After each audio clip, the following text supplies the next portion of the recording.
আপনার পায়ে সমস্যা, পায়ে ব্যথা, আপনার পায়ে অসুবিধা, আপনার ডাক্তার সাহেবের কাছে বলার সাথে সাথে উনি সিল বানায় নিছে, কাট করে সিল মেরে দিছে, চেয়ারে বসে নামাজ পড়বেন।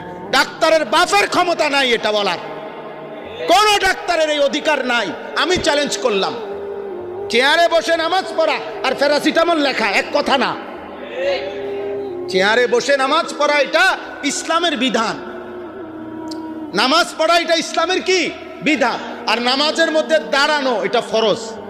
এই ফরজ আপনি ছেড়ে দিতে হইলে সুনির্দিষ্ট কারণ দেখিয়ে ওলামায়ে কেরাম থেকে, মুফতি সাহেব থেকে ফতোয়া নিতে হবে আপনাকে, ফতোয়া।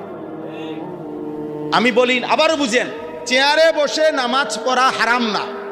আবার বলতেছি, বুঝছেননি কথা? চেয়ারে বসে নামাজ পড়া কি নয়? হারাম নয়, কিন্তু শুধু ডাক্তারের সিদ্ধান্তে নামাজ পড়লে ওই নামাজ হবে না।